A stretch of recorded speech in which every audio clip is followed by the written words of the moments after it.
Hello, I'm Tootight Lautrec, the drag laureate of the Sonnetarium, and welcome back to the Shakey Sonnet Show. We're here once again in the Sonnetarium at the bottom of the down staircase in the permanently sequestered remainders section of an unnamed local library which may or may not have a lion couchant or two crouching on the front steps trying to avoid the horses, because that's right, the horses are on the track. Today we're going on a journey with sonnets 50 and 51 and a horse, a sonnet for my horse, or maybe two sonnets for my horse. Yes, that's correct.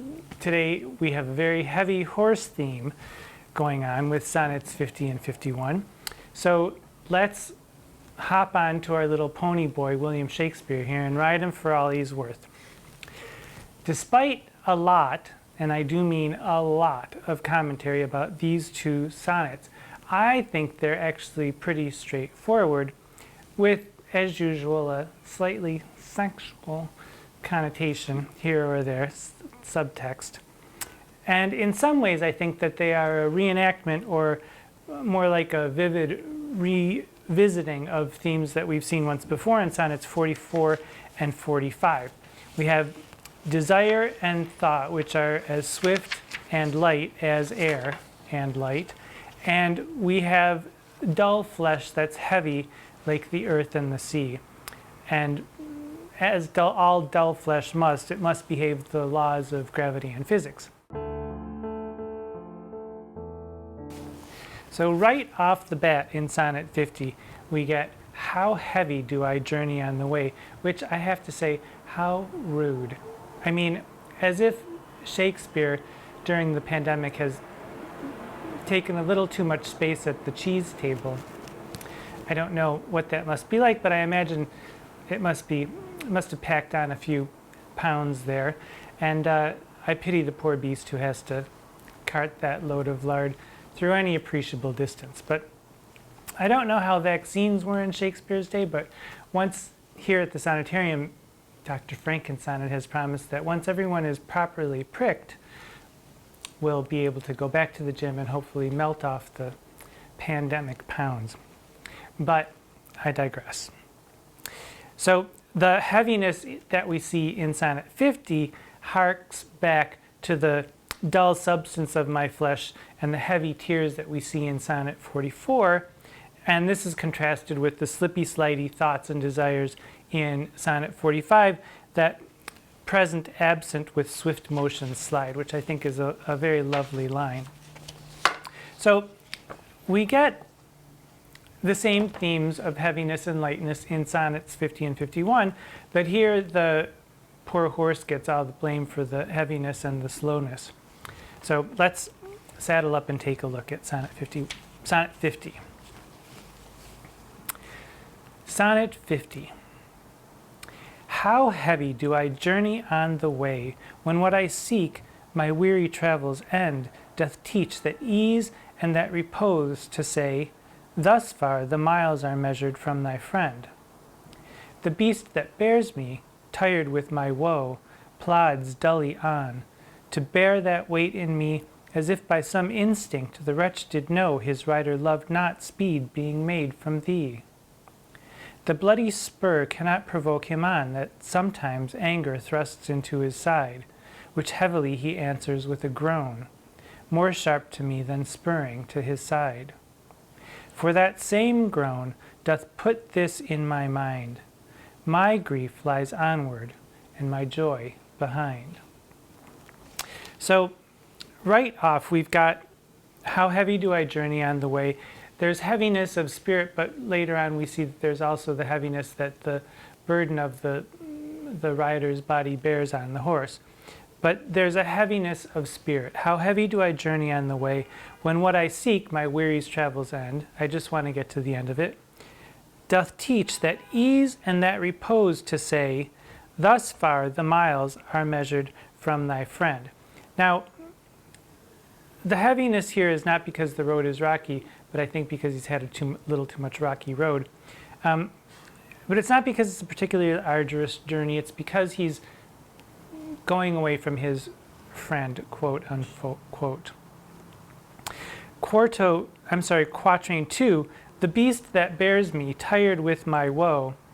And here, tired with my woe, he has to cart this, big fatso away from his lover, but also, or her lover.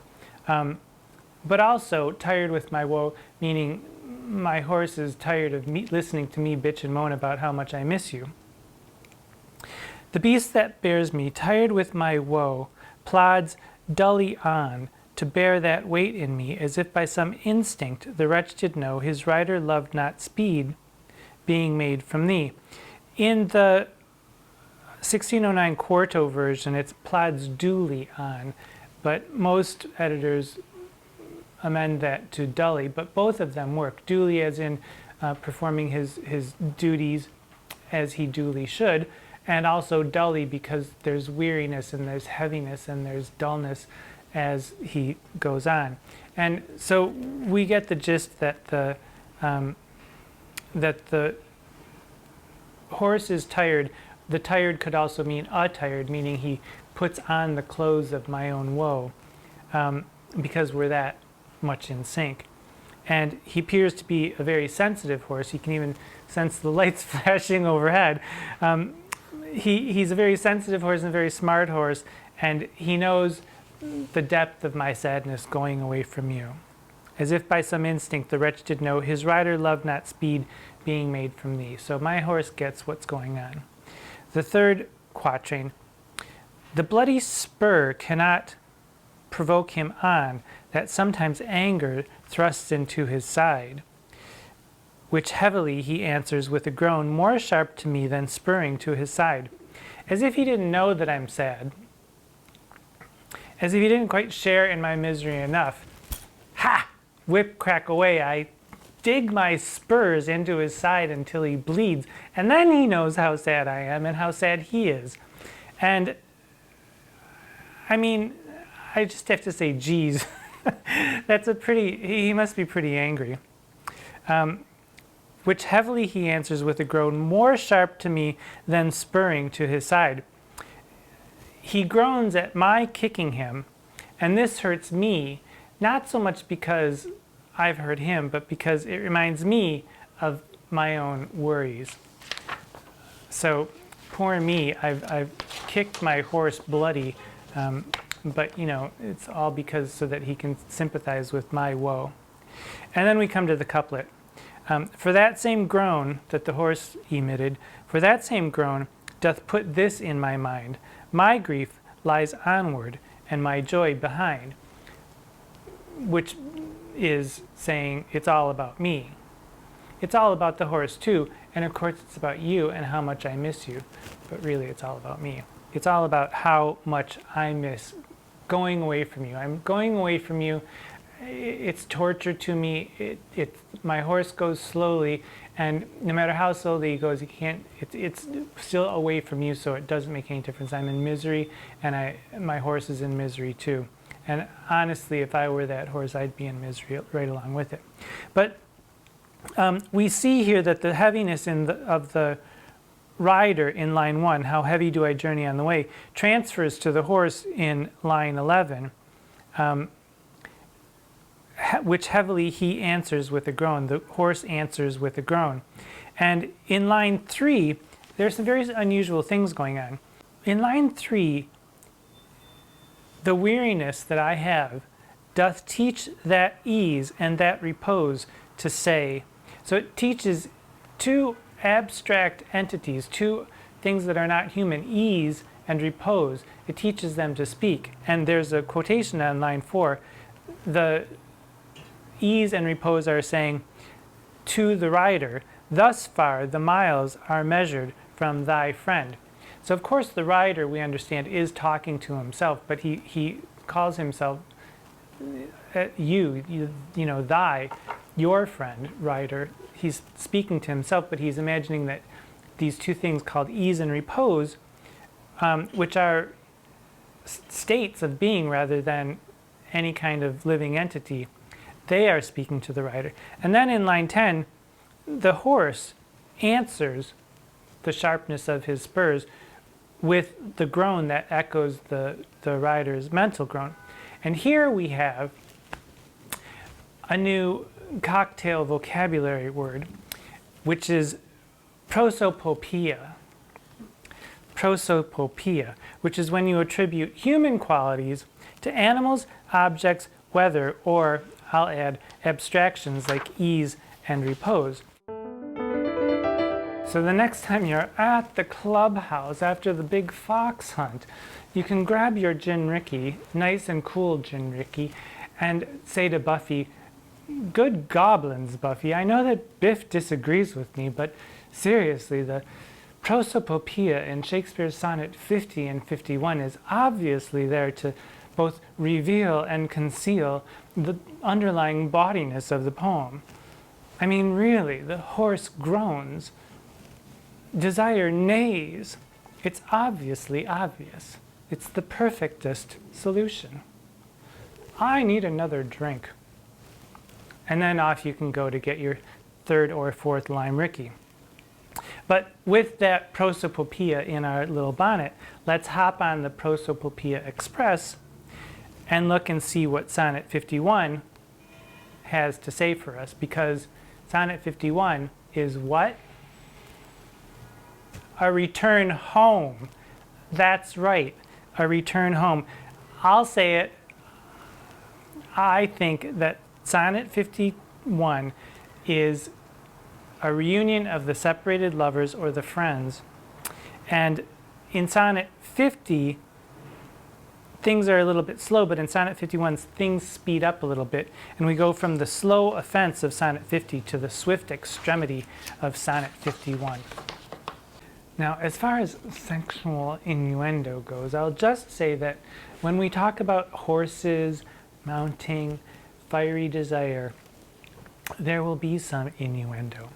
And I will just note that Stephen Booth, in his wonderful edition of Shakespeare Sonnets, spends 5, as you can see, very tightly packed, very finely printed pages, 5 entire pages devoted to Sonnet 51, and in particular the word neigh, N-E-I-G-H, in line 11, which is the sound that a horse makes, the neigh. And other editors similarly get caught up and confused, but for some reason I don't seem to have a problem with that particular line.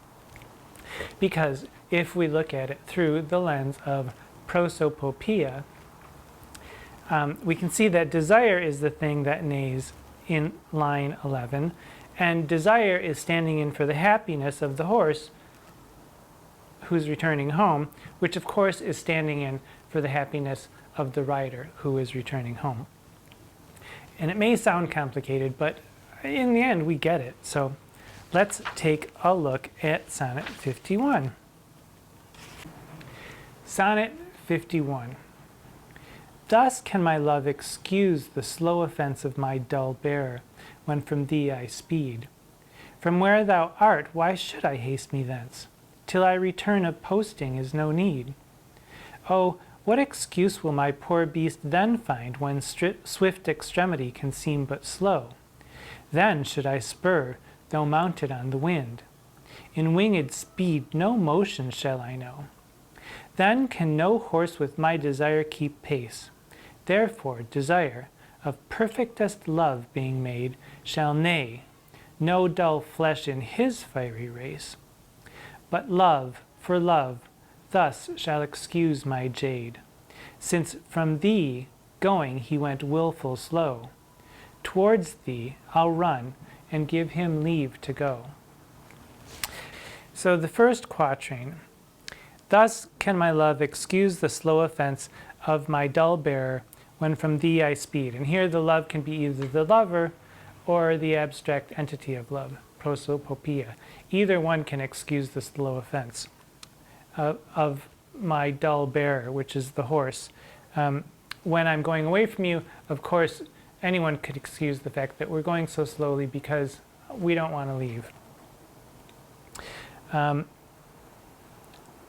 From where thou art, why should I haste me thence? Till I return, of posting is no need. So there's no need for me to post, swiftly away from you. And also posting in this case has a slight sexual connotation to it as well. And we're going away, we're slow. Why should I hurry when I'm going away from you? Quatrain 2. Oh, what excuse will my poor beast then find, when swift extremity can seem but slow? No matter how fast he goes, when we're coming home to you, it's going to seem slow.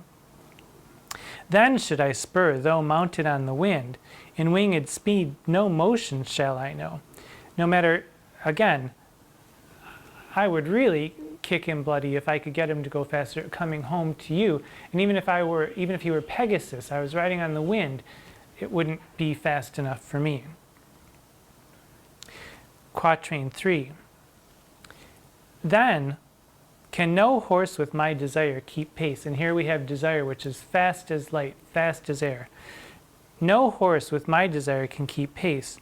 Therefore, desire, of perfectest love being made, and this is the superlative of perfect, and there seems to be quite a bit of argument about this too, that it doesn't appear anywhere else in the English language, but we get what it means. Therefore, desire of perfectest of the most perfect love being made shall neigh, no dull flesh in his fiery race. So here, desire travels fast as thought. Desire can neigh, hi-ho silver away. It's desire that's neighing. Desire isn't made up of dull, slow flesh like my horse is. Desire isn't made up of dull, slow flesh like I am. Okay, so desire of perfectest love being made shall neigh, no dull flesh in his fiery race, but love for love thus shall excuse my jade. Jade could mean whore, could mean probably my poor horse, my kind of a nag of a horse. But if you'll excuse me, my love, for love of me, you'll know that I'm subject to the laws of gravity, and you'll excuse me and my horse for taking longer than any of us want, you, me, or the horse, in getting back to you. And then the couplet. Since from thee going he went wilful slow, towards thee I'll run and give him leave to go. I'm coming home, I'm there already in my mind. If I could just snap my fingers and go, I would, but I can't, so I won't. I'm on my horse, but I'm going to try to leave my body behind and let my horse catch up when he will, because my desire to see you is so great. So, male or female. All we know for sure is that the horse is a male. So, well, yeah, that's what happens when you scare a horse. Okay, you're almost home anyway, so it's good. The horse is male, of nothing else we can be certain. William Shakespeare wrote the sonnets, so my fallback is always to say he when talking about the narrator, but it could be any kind of a narrator, a male or a female, doesn't matter. The dramatic possibilities are any lovers who have been separated for any length of time. And now, as the narrative is concerned, if we were to consider this a running narrative with only 2 or 3 people involved with one particular narrator, I do believe that this is a homecoming. And finally, in 52, we'll look to see if my theory pans out, but we're almost there. We're not quite home yet, but we are homeward bound, as far as I'm concerned, in this narrative sequence. So, our lovers have been separated for a very long time. If any of you are separated from those you love, whether it's your family or your friends or your lover, just remember that home is where the heart is. And home is also where wonder is. And wonder, as we know, is all around. Pay attention. Until we meet again, I'm Tootight Lautrec. This has been the Shakey Sonnet Show, and I send you all my love from my home to your home. Mwah.